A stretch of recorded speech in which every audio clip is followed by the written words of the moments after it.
Hi everyone, welcome to Arvind coin collection. இந்த வீடியோவில் என்ன பார்க்க போகிறோன்னா, இந்தியன் மார்க்கெட்டில் அதிக விலை போகக்கூடிய இந்தியன் நாணயங்களை பற்றி பார்க்க போகிறோம். மொத்தமாக ஒரு 50 நாணயங்கள் மட்டும்தான் ரொம்ப அதிக விலை போகும் அண்ட் அதிக விலை போகும். ரொம்ப அதிகம்ன்றது நான் சொல்கிறது 5 டிஜிட்ஸில் போகிற நாணயங்களும் இருக்குது. அதிகமாக போகிறது அப்படின்றது ஒரு 400 ரூபாய் 500 ரூபாய்க்கு மேலே போகக்கூடிய நாணயங்களும் இருக்குது. இந்த நாணயங்களை பற்றி பார்த்துருவோம். குறிப்பிட்ட ஒரு 50 நாணயத்தை தவிர இந்தியன் நாணயங்கள் அதிகபட்சம் வேறு எந்த நாணயமே விலை போகாது. இந்த குறிப்பிட்ட 50 நாணயங்கள் இருந்தால் மட்டும்தான் டீலர்ஸ் இதை எடுத்துப்பாங்க. மற்ற நாணயங்கள்லாம் எடுக்க மாட்டாங்க அவ்வளோவா. இப்போ 1 ரூபா 2 ரூபா கமாமரேட்டிவ் நாணயங்கள், கமாமரேட்டிவ்னா நினைவு நாணயங்கள். இந்த மாதிரி நினைவு நாணயங்கள்லாம் பார்த்திங்கன்னா 5 ரூபாயில் இருக்குது அப்படின்னா, நார்மல் நாணயங்கள்லாம் 5 ரூபான்றது 6 ரூபாய் 7 ரூபாய்க்கு வாங்குவாங்க. 10 ரூபான்றது ஒரு 11 ரூபா 12 ரூபாய்க்கு வாங்குவாங்க. இதுக்கு மேலே வாங்க மாட்டாங்க. ஃபஸ்ட்டு மின்ட்டை பற்றி பார்த்துருவோம். மின்ட்டுன்றது நிறைய வகைப்படும். இந்த மின்ட்டிலே பார்த்திங்கன்னா ஒரு 18-20 வகை இருக்குது. இந்த 18-20 பற்றி நம்ம பார்க்க போகிறதில்ல. மின்ட்டுன்றது நார்மலாக முதல்ல ஒரு 4 வெரைட்டி மட்டும் பார்த்துருவோம். இதில் பார்த்திங்கன்னா மும்பை மின்ட், அதாவது மும்பையில் அச்சடிக்கப்பட்ட நாணயமாக இருந்ததுன்னா டைமண்ட் குறியீடு இருக்கும். நாணயத்துக்கு வருஷத்துக்கு கீழே டைமண்ட் குறியீடு இருக்கும். கல்கட்டாவில் அச்சடிக்கப்பட்டதுன்னா மின்ட்டு மார்க்கே இருக்காது. அதாவது ஏருக்கு கீழே வெறுமனே இருக்கும், மின்ட்டு மார்க்கே இருக்காது. ஹைதராபாத்தில் அச்சடிக்கப்பட்ட நாணயமாக இருந்ததுன்னா ஸ்டார் குறியீடு இருக்கும். இந்த மாதிரி ஸ்டார் சிம்பிள் இருந்ததுன்னா அந்த நாணயம் ஹைதராபாத்தில் அச்சடிக்கப்பட்ட நாணயம்னு அர்த்தம்.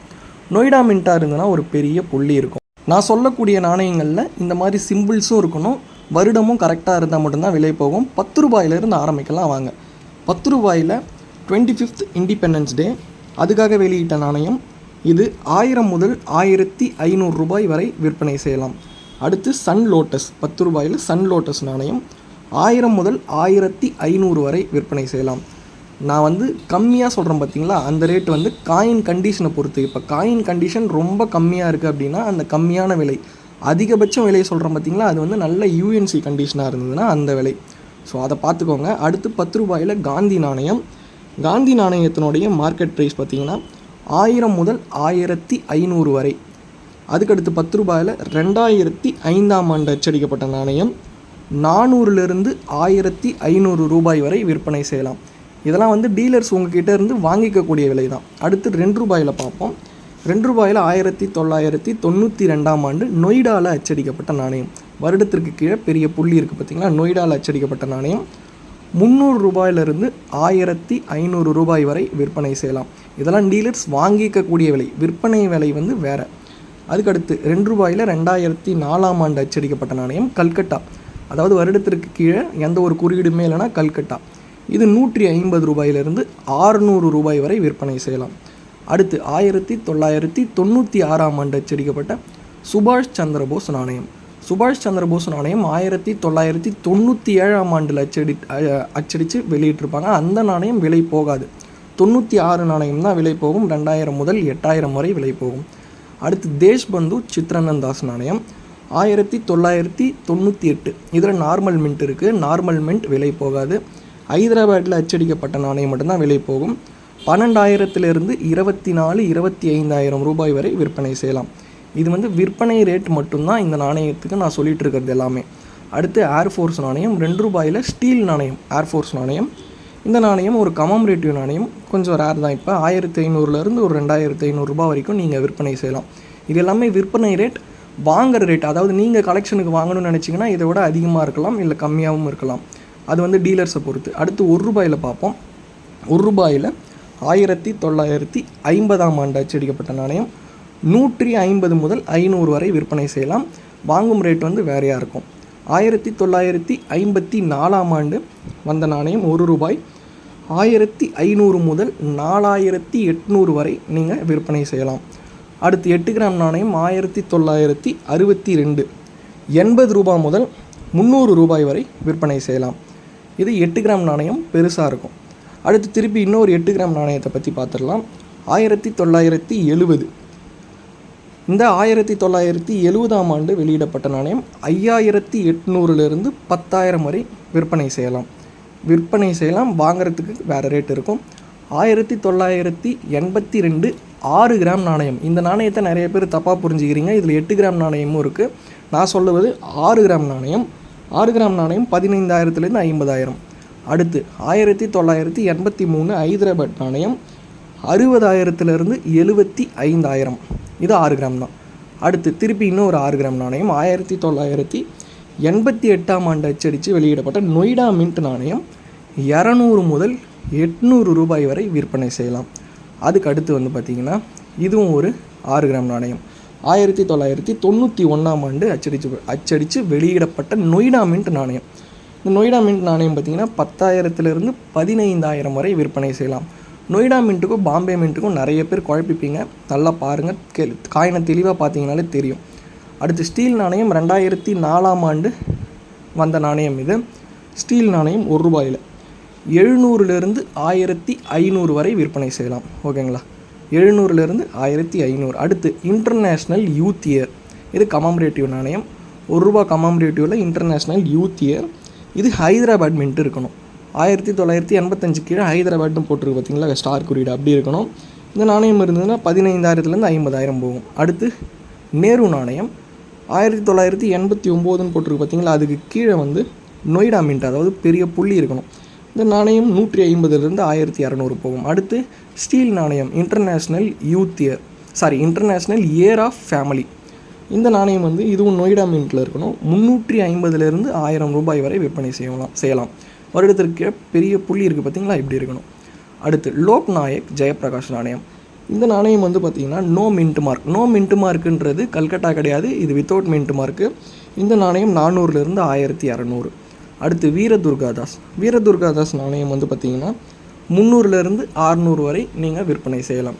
இன்னும் கூட கொஞ்சம் கம்மியாக கூட வாங்கிப்பாங்க, சொல்ல முடியாது, டீலர்ஸை பொறுத்து. அடுத்து 25 பைசாவில் பார்த்தோம்னா 1980 பாம்பேயில் அச்சடிக்கப்பட்ட நாணயம் 10,000 முதல் 23,000 வரைக்கும் விற்பனை செய்யலாம்.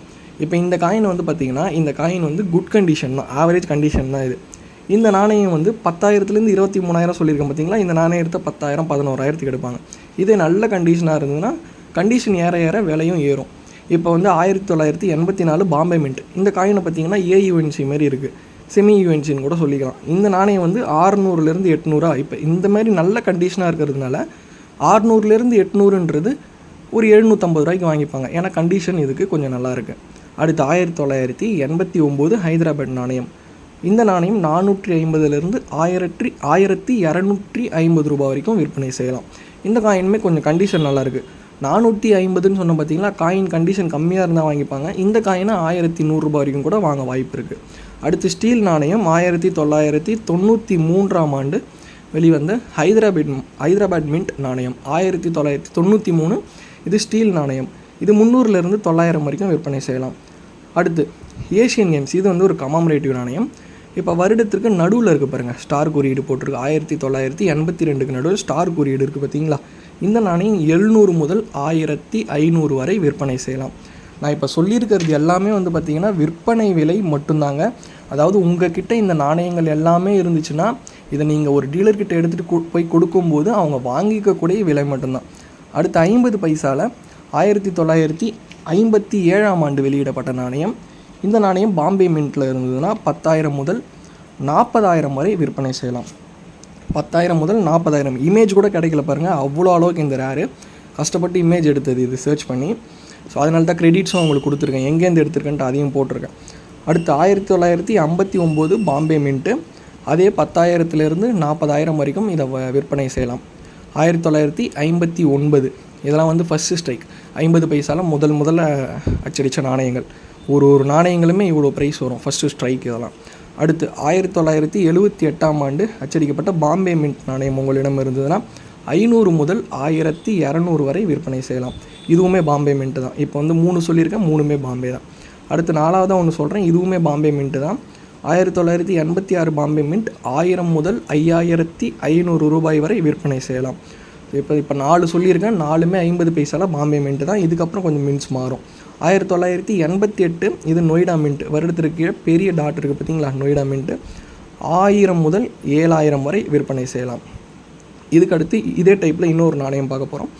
1989 ஹைதராபாத் மின்ட் நாணயம். ஹைதராபாத் மின்ட் ஸ்டார் குறியீடு இருக்குது பார்த்தீங்களா. 500லேருந்து 1500 ரூபாய் வரை விற்பனை செய்யலாம். அடுத்து இது ஸ்டீல் நாணயம் 1993ஆம் ஆண்டு வெளிவந்த நாணயம். இது ஹைதராபாத்தில் அச்சடிக்கப்பட்ட நாணயம். இந்த நாணயம் இருந்ததுன்னா 500 முதல் 1200 வரை விற்பனை செய்யலாம். அவுட் சைட் நாய்ஸ் கொஞ்சம் இருக்கும், அதை வந்து கொஞ்சம் இந்த வீடியோவில் அட்ஜஸ்ட் பண்ணிக்கோங்க. இந்த நியூ வெரைட்டி மொபைல்லாம் வந்து பார்த்திங்கன்னா ப்ளகின் பண்ணுற அந்த ஹெட்ஃபோன் ப்ளகின் இல்லை போல், அதனால் டேரெக்டாக தான் அப்படியே பேசுகிற மாதிரி இருக்குது. அடுத்து 1993 பாம்பே மின்ட். இந்த நாணயம் வந்து ஸ்டீல் நாணயம். இது இருந்ததுன்னா 300 முதல் 1000 வரை விற்பனை செய்யலாம். 3000 கிடையாது, 300 முதல் 1000 வரை விற்பனை செய்யலாம். ஓகே, இப்போ வந்து நாணயத்தை பற்றி பார்த்துட்டோம். இது வந்து பார்ட் 1 வச்சுக்கோங்க. பார்ட் 2 வந்து நான் அடுத்து அப்லோட் பண்ணுறேன். ஒருவேளை இப்போ நான் எடிட் பண்ணிகிட்டு இருக்கும்போது இது ஒரு 12 நிமிஷம் 13 நிமிஷத்துக்குள்ளே வந்ததுன்னா இன்னும் ஒரு 7 மினிட்ஸ் நான் எக்ஸ்ட்ரா ஆட் பண்ணி ஒரு 20 மினிட்ஸ் வீடியோவாகவே நான் ஃபுல்லாக போட்டுடுறேன். இது நம்ம கடையோட அட்ரஸ். இதில் வந்து நேம் கொடுத்துருக்கேன், அட்ரஸ் கொடுத்துருக்கேன், ஷாப் டைமிங், என்னன்னைக்கு லீவு அப்படின்றதும் கொடுத்துருக்கேன். என்னுடைய இன்ஸ்டாகிராம் ஐடியும் இருக்குது. இது ஒரு காப்பி வந்து நான் டிஸ்கிரிப்ஷனில் கொடுக்குறேன். டிஸ்கிரிப்ஷனில் நீங்கள் பார்த்துக்கோங்க எந்தெந்த இடத்துல இருக்குது நம்ம ஷாப் அப்படின்னு. ஒரே இடத்துல தான் இருக்குது. எந்தெந்த டைமிங்கு எந்தெந்த டேஸில் லீவு அப்படின்றதெல்லாம் பார்த்துக்கோங்க. இன்ஸ்டாகிராம் ஐடியோட லிங்க்கும் கொடுத்துருக்கேன், இன்ஸ்டாகிராம் ஐடியும் கொடுத்துருக்கேன். இப்போ நான் கவர் பண்ணியிருக்கேன் இந்த நாணயங்கள் மட்டும்தான் இந்தியன் நாணயங்களில், அதாவது ரிபப்ளிக் இந்தியாவில் விலை போகிற நாணயங்கள். இது தவிர்த்து நீங்கள் வேறு எந்த நாணயம் எடுத்துக்கிட்டாலுமே பெரிதளவில் விலை போகாது. ஸோ இன்னொன்று, இப்போ இந்த வீடியோவில் பார்க்குற இந்த ஒரு நாணயம் எடுத்துக்கோங்க. இப்போ டிஸ்பிளேயில் இருக்க இந்த நாணயம் வந்து லால் பகதூர் நாணயம். இது திருவள்ளூர் நாணயம். இந்த நாணயம் வந்து ஒரு 45 ரூபாய் வரைக்கும் போகும். இப்போ 45 ரூபாயின்றது ரொம்ப பெரிய ரேர் நாணயத்தோடைய விலை கிடையாது. அதனால தான் இந்த மாதிரி நாணயங்கள்லாம் நான் கவர் பண்ணல. நல்ல விலை போகிற நாணயங்கள் மினிமம் ஒரு 500 ரூபாயிலேருந்து மேக்ஸிமம் ஒரு 50,000 வரைக்கும் போகிற நாணயங்களை பற்றி மட்டும்தான் நான் கவர் பண்ணியிருப்பேன். ஸோ அப்புறம் இப்போ வந்து பிராஸ் நாணயம் ஒன்று 20 பைசா இப்போ டிஸ்பிளேயில் பார்த்தீங்க. இது வந்து 120 ரூபா 150 ரூபாய்க்கு கூட விற்பாங்க. இந்த மாதிரி நாணயங்கள்லாம் நான் கவர் பண்ணல. அதெல்லாம் வந்து அடுத்தடுத்த கிரேட்ஸில், இப்போ ஃபஸ்ட் கிரேடுன்றது நிறைய ஒரு விலை போகிறது, அதுக்கடுத்து செகண்ட் கிரேடுன்றது அதுக்கு கொஞ்சம் கம்மியாக விலை போகிறது. அந்த மாதிரி நாணயங்கள் இருக்குது. அதுக்கடுத்து நார்மல் ஐட்டம்ஸ் இருக்குது. இது எல்லாமே ரிபப்ளிக் இந்தியா சுதந்திரம் கிடைத்ததுக்கு பிறகு இந்தியாவில் வெளியிட்ட நாணயங்கள். அதிக விலை போகிற நாணயங்கள் 500 ரூபாயிலேருந்து மினிமம் 500 ரூபாயிலேருந்து விலை போகிற நாணயங்கள். இதை மட்டும் தான் நான் கவர் பண்ணியிருப்பேன். ஓகே, இது 12 நிமிஷம் தான் வந்திருக்கு. நான் வந்து இப்போ எடிட்டிங் முடிச்சிட்டேன். இந்த வீடியோவுக்கு வாய்ஸ் ஓவர் கொடுத்துட்டேன். இதுக்கடுத்து நான் 5 ரூபாயுமே கவர் பண்ணிடுறேன். இந்த ஒரு வீடியோலையுமே எல்லாத்தையும் முடிச்சிருவோம். அடுத்தடுத்த பார்ட் தேவையில்லை, ஏன்னா ஒரே வீடியோவில் கவர் பண்ணாலுமே உங்களுக்கும் ஈஸியாக இருக்கும். இப்போ நான் 5 ரூபாய் நாணயங்களை பற்றி சொல்கிறேன், அதையுமே நோட் பண்ணிக்கோங்க. 5 ரூபாய்னு எடுத்துக்கிட்டிங்கன்னா 2004ஆம் ஆண்டு அச்சடிக்கப்பட்ட நாணயம், காப்பர் நீக்கல் நாணயம், ஹைதராபாத்தில் அச்சடிக்கப்பட்ட நாணயம். 400 முதல் 1400 வரை விற்பனை செய்யலாம். இந்த நாணயத்துக்கு இப்போ 2 வருஷத்துக்கு முன்னாடி கூட இவ்வளோ வந்து விலை போகலை. இப்போ இந்த 23-24 தான் வந்து பார்த்திங்கன்னா பயங்கர விலை இருக்குது. 5 ரூபாயில் 2004 காப்பர் நிக்கல். 2004 இன்னுமே சில மின்ஸ் இருக்குது. அந்த நாணயங்களுக்குமே விலை இருக்குது. பட் இவ்வளோ அளவுக்குலாம் கிடையாது. ஒரு 100 ரூபாய்க்குள்ளே, ஒரு 50 ரூபாய்க்குள்ளே தான் போகும். அடுத்து 2007ஆம் ஆண்டு அச்சடிக்கப்பட்ட நாணயம் ப்ளஸ் நாணயம். ப்ளஸ் நாணயம் 1 ரூபாயில் ஆல்ரெடி பார்த்துருப்போம். 5 ரூபாயில் வந்து அந்தளவுக்கு பார்க்க முடியாது. 1 ரூபாயை விட இது ரொம்ப ரொம்ப ரேரு. ப்ளஸ் நாணயம் 5 ரூபாயில். இந்த நாணயம் வந்து பார்த்திங்கன்னா ஸ்டீல் நாணயம். 800லேருந்து ஆரம்பித்து 1500 வரை விற்பனை செய்யலாம். நான் எதுக்கு இந்த 800லேருந்து 1500 அப்படின்றனா, காயின் கண்டிஷனை பொறுத்து ப்ரைஸ் மாறும். மட்டமான கண்டிஷன்னா கம்மியாக இருக்கும். காயினுடைய கண்டிஷன் ஏற ஏற காசும் ஏறும். அடுத்து 5 ரூபாயில் வந்து கிராப் சயின்ஸ் நாணயம். இந்த கிராப் சயின்ஸ் நாணயத்தில் எடுத்துக்கிட்டிங்கன்னா மொத்தம் 3 வெரைட்டி வரும். இந்த 3 வெரைட்டியை பற்றி நான் தனியாக ஒரு வீடியோவே போட்டிருக்கேன். இதை ஒரு வீடியோக்குள்ளே ஒரு வீடியோவாக பார்க்க முடியாது, பிஐபியாக பார்க்க முடியாது. இன்னொரு தனி வீடியோவே நான் போட்டிருக்கேன், அதை டிஸ்கிரிப்ஷனில் கொடுக்குறேன். டிஸ்கிரிப்ஷனில் வந்து நான் மற்ற வீடியோஸையுமே கொடுக்குறேன். அதையுமே டைம் இருந்தால் பாருங்கள். பிடிச்சிருந்தா, சேனல் பிடிச்சிருந்தா ஒரே ஒரு லைக் பண்ணிவிட்டு சப்ஸ்கிரைப் மட்டும் பண்ணிவிடுங்க. ஸோ அப்போ தான் அடுத்தடுத்த வீடியோஸ் உங்களுக்கு நோட்டிஃபிகேஷன் வரும். சப்ஸ்கிரைப் பண்ணிவிட்டு பெல் ஐக்கான ஆளில் போட்டுக்கோங்க. அப்போ தான் அடுத்தடுத்த வீடியோஸ் உங்களுக்கு நோட்டிஃபிகேஷன்ஸ் வரும். நிறைய பேர் என்ன சொல்கிறீங்கன்னா, இதில் நிறைய ஃப்ராட்லென்ஸ் நடக்குது. என்னையே நிறைய பேர் சொல்கிறாங்க நிறைய ஃப்ராட்லென்ஸ் நடக்குது, இதில் கொஞ்சம் பார்த்து இருந்துக்கோங்க. நம்ம நிறைய அவேர்னஸ் வீடியோவும் பண்ணிகிட்ருக்கோம். இதை வச்சு அதையுமே பாருங்கள். நிறைய அவேர்னஸ் வீடியோ பண்ணிகிட்ருக்கோம். நம்ம மக்களுக்கு இது புரியறதுக்கு, ஒரு எளிய மக்களுக்கு இது வந்து புரியறதுக்கு, இது போய் சேர்றதுக்கு ரொம்ப டைம் ஆகும். இன்னும் ஒரு 10 வருஷம் கூட ஆகலாம் எல்லாருக்குமே இதை பற்றி புரியறதுக்கு. ஒரு 100 பேர் பார்த்தாங்கன்னா அதில் 80 பேர் கன்ஃபியூஷன்லேயே தான் பார்ப்பாங்க. 10% கலெக்ட் பண்ணுறவங்களுக்கு இதை பற்றி தெரியும். இன்னொரு 10% வந்து தட்டி விட்டு போயிடுவாங்க. அடையாதான் இருந்தால் என்னப்பா அப்படின்றது தட்டி விட்டு போயிடுவாங்க. அந்த மாதிரி தான் இந்த பிஸ்னஸ் இருக்குது. இதில் வந்து நிறைய பேர் பிஸ்னஸ் பண்ணுறாங்க, நிறைய கடை வச்சுருக்காங்க, ஆன்லைனில் பிஸ்னஸ் பண்ணுறாங்க. இதை வச்சு தான் நிறைய பேருக்கு சாப்பாடுன்னு வச்சுக்கோங்களேன், அந்த அளவுக்குலாம் இருக்குது. பட் இதுலேயுமே ஸ்கேம் பண்ணுறவங்க இருக்காங்க. எல்லா ஃபீல்டுலேயுமே ஸ்கேம் பண்ணுறவங்க இருக்காங்க. அந்த மாதிரி தான் இந்த ஃபீல்டு. பட் இது கொஞ்சம் நிறைய வெளியில் தெரிஞ்சிடும். ஏன்னா இது வந்து காயின் அப்படின்றதுனால நிறைய தெரிஞ்சிடும். சரி, ஓகே. அடுத்து ஃபஸ்ட்டு வார் ஆஃப் இண்டிபெண்டன்ஸ். இந்த நாணயம் வந்து பார்த்திங்கன்னா 9 கிராமில் இருக்கணும். மேக்னெட்டில் வச்சிங்கன்னா ஒட்டக்கூடாது. நான் மேக்னெட்டிக் காயினாக இருக்கணும். இந்த நாணயம் வந்து 3000லேருந்து 5000 வரையும் விற்பனை செய்யலாம். Copper nickel. இது வந்து பார்த்திங்கன்னா ஃபஸ்ட்டு வார் ஆஃப் இண்டிபெண்டன்ஸ் ₹5 நாணயம் தான். இந்த நாணயம் 3000லேருந்து 5000. இப்போ நான் அடுத்து சொல்லக்கூடிய ஒரு 2-3 நாணயங்கள் வந்து பார்த்திங்கன்னா மேக்னெட் வச்சா ஒட்டக்கூடாது. நான் மேக்னெட்டிக் காயினாக இருக்கணும். அப்புறம் 9 கிராம் இருக்கணும். இதெல்லாம் இதனுடைய ஃபீச்சர்ஸ். இந்த ஸ்பெஷல் ஃபீச்சர்ஸ் இருந்தால் மட்டும்தான் இந்த ஒரு ரேட்டுக்கு வாங்கிப்பாங்க. அதே போல் நான் சொல்கிறது எல்லாமே வாங்கக்கூடிய விலை தான். இப்போ ஒரு ₹10 நாணயத்தில் ஒரு ரிசர்வ் பேங்க் நாணயம் இருக்குதுன்னு வச்சுக்கோங்களேன். அந்த நாணயத்தை விற்கிற ரேட்டு ₹11 தான் உங்களால் விற்க முடியும். வாங்கணும்னு நினச்சிங்கன்னா ₹12, ₹15 வரைக்கும் கூட விற்பாங்க. ஸோ நான் அந்த வாங்குகிற ரேட்டை சொல்ல, விற்கிற ரேட் மட்டும்தான். உங்கள் கிட்டே இருந்தால் நீங்கள் டீலர்ஸ்கிட்ட விற்கிற ரேட் மட்டும்தான் சொல்லிகிட்ருக்கேன். நீங்கள் டீலர்ஸ்கிட்டேருந்து வாங்கிக்கிற ரேட்டை நான் இந்த வீடியோவில் நான் சொல்லவே இல்லை. வீடியோ ஃபுல்லாமே நிறைய பேர் ஸ்கிப் பண்ணி தான் பார்த்துருப்பீங்க. பட் அங்கங்கே நான் சொல்லியிருப்பேன், ஒரு இன்ட்டு அதனால் சொல்லியிருப்பேன், அதை பார்த்துக்கோங்க. அடுத்து இதுவும் அதே தான். SBI நாணயம் ₹5 நாணயம் நான் மேக்னெட்டிக் நாணயமாக இருக்கணும். இந்த நாணயமும் 9 கிராம் இருக்கணும். 3000லேருந்து 4500 வரை விற்பனை செய்யலாம். இப்போ இதே உங்கள் கலெக்ஷனுக்கு நீங்கள் வாங்கணும் அப்படின்னு நினச்சிங்கன்னா இந்த 3000லேருந்து 4500க்குள்ளே நீங்கள் விற்றுடலாம். கண்டிஷனை பொறுத்து ரேட் மாறும். கண்டிஷன் நல்லா இருந்ததுன்னா 4500 வரைக்கும் விற்றுடலாம். கண்டிஷன் கம்மியாக இருந்தால் 3000க்கு நீங்கள் விற்கலாம். இப்போ நீங்கள் இதே உங்களுக்கு வாங்கணும், உங்கள் கலெக்ஷனுக்கு ஒன்று வாங்கணும்னு நினச்சிங்கன்னா ₹5000 விற்பாங்க. அந்த ₹500 எதுக்குன்னா அதுதான் அவங்க ப்ராஃபிட்டு. இப்போ ஆன்லைனில் கடை வச்சுருக்காங்க பார்த்தீங்களா, ஆன்லைன் ஸ்டோர் வச்சுருக்கவங்க எல்லாருமே கொரியர் பண்ணணும், அவங்களுக்கு ஒர்க் இருக்கும், அவங்க லேபர் சார்ஜ் எல்லாமே சேர்த்து தான் வந்து ஒரு அந்த ₹500 வச்சு எக்ஸ்ட்ரா வச்சு விற்பாங்க. இந்த மாதிரி ரேர் ஐட்டம்ஸில். நார்மல் ஐட்டம்ஸ்க்கு ஒரு ₹10 ₹20 தான் வச்சு விற்பாங்க. ரொம்பலாம் வச்சு விற்க மாட்டாங்க. அந்த ₹10 ₹20 வந்து எதுக்காகன்னு பார்த்தீங்கன்னா அவங்க உழைப்புக்கும் அந்த கொரியர் சார்ஜஸ், அவங்க பெட்ரோல் சார்ஜஸ் இதெல்லாம் பண்ணுறாங்க பார்த்தீங்களா, இதுக்காக தான். அடுத்து ₹5 ONGC நாணயம். ONGC நாணயம்ன்றது இதுவுமே நான் மேக்னெட்டிக்காக இருக்கணும். 9 கிராம் இருக்கணும். 3000லேருந்து 4500 வரை விற்பனை செய்யணும். இன்னொன்று நீங்கள் பார்த்தீங்கன்னா ஆன்லைன் ஸ்டோரில் வாங்குறது காயின்ஸ் விலை கம்மியாக இருக்கும். நீங்கள் நேரில் கடையில் போய்ட்டு இல்லை சண்டே மார்க்கெட்டில் வாங்கினீங்கன்னா விலை அதிகமாக இருக்கும். எதுக்காக அப்படின்னு பார்த்தீங்கன்னா ஆன்லைன் ஸ்டோரில் ஒன்று என்னென்னா வீட்டிலேருந்து பண்ணுறது, கடையில் வந்து வாடகை தரணும், லேபர் சார்ஜ் இருக்குது, அவங்க வந்து ஒரு ஆள் போட்டு செஞ்சாங்கன்னா அதுக்கு ஒன்று பண்ணணும், கரண்ட் பில் இருக்குது, தண்ணி பில் இருக்குது. அண்டு சண்டே மார்க்கெட்லன்னு பார்த்தீங்கன்னா அதுக்கு ஒரு தனி காசு கொடுக்கணும். அதனால் இங்கே ஒரு ₹500 விற்கிற பொருளை அங்கே ₹600 ₹700 விற்பாங்க கடையில். இதுதான் டிஃப்ரென்ஸ் ஆன்லைன் ஸ்டோருக்கும் கடை வச்சுருக்கவங்களுக்கும். அடுத்து காதி வில்லேஜ் நாணயம். இதுவுமே வந்து நான் மேக்னெட்டிக்காக இருக்கணும். 9 கிராம் இருக்கணும். 2500லேருந்து 4000 வரை விற்பனை செய்யலாம். ஸோ அதனால தான் ஆன்லைன் ஸ்டோருக்கும் உங்களுக்கு வந்து பார்த்திங்கன்னா இங்கே நீங்கள் கடையில் நேராக போயிட்டு வாங்குறவங்க விற்கிறவங்களுக்கும் வந்து பார்த்திங்கன்னா ப்ரைஸ் டிஃபர் ஆகும். அதே போல் இதில் மோஸ்ட்லி வந்து கடைக்கு லைசன்ஸ் வாங்கணும், ப்ளஸ் வந்து சொசைட்டியில் இருப்பாங்க. இது எல்லாத்துக்குமே வந்து சார்ஜஸ் அவங்க கொடுத்து தான் ஆகணும். இதுக்கு எல்லாமே எக்ஸ்பென்ஸ் அவங்க செலவு பண்ணி தான் ஆகணும். இது வந்து முதல் வச்சிடலாங்க. அதாவது ஒரு 10 லட்சம் இருந்ததுன்னா இதில் ஒரு முதல் போட்டுடலாம். ஆனால் அதுக்கப்புறம் விற்கிறது தான் ரொம்ப கஷ்டம். அண்ட் ப்ராஃபிட்டுமே வந்து ரொம்பலாம் எதிர்பார்க்க முடியாது. அண்டு இந்த பிஸ்னஸை வந்து இது சைட் பிஸ்னஸாக மட்டும்தான் பண்ண முடியுமோ தவிர ஃபுல் டைம் பிஸ்னஸாக பண்ண முடியாது. அப்படி ஃபுல் டைம் பிஸ்னஸாக பண்ணிங்கன்னா, கடை வச்சுருக்கீங்கன்னா கண்டிப்பாக விலை அதிகமாக வச்சு தான் விற்றாகணும். ஸோ அதுமாதிரி நிறைய ப்ராப்ளம்ஸ் இருக்குது. அண்ட் இன்னொன்று காயின் விற்கிறது வாங்கிறது வந்து தப்பா ப்ரோ, இல்லீகலா அப்படின்னு கேட்டிங்கன்னா, நம்ம டினாமினேஷனில் இருக்கிற ஒரு நாணயத்தை விற்கிறது தப்பு. ஸோ நான் சொல்கிறேன் இருங்க. அடுத்து திலக்ஜி நாணயம் வந்து பார்த்திங்கன்னா 3000லேருந்து 4500 வரைக்கும் விற்பனை செய்யலாம். இதில் திலக்கின்னு வெரைட்டிஸ்லாம் மாறும். அதை பற்றின ஃபுல் டீட்டெயில்டு வீடியோ வந்து நான் அடுத்து அப்லோட் பண்ணுறேன். இப்போதைக்கு நீங்கள் திலக்ஜி நாணயம் எவ்வளோன்னு நான் சொல்கிறேன் பாருங்கள். 3000லேருந்து 4500. திலக்கி நாணயம் 500லேருந்து 700 வரை விற்பனை செய்யலாம். அண்ட் கடை பற்றி சொல்லியிருந்தேன் இல்லைங்களா, கடை முடிச்சுட்டு இல்லீகலா இதை பற்றி சொல்லியிருந்தேன். அதாவது இப்போ மானிட்டைசேஷனில் இருக்கிற ஒரு நாணயத்தை வாங்குறதோ விற்கிறதோ வந்து இல்லீகல்னு தான் சொல்கிறாங்க.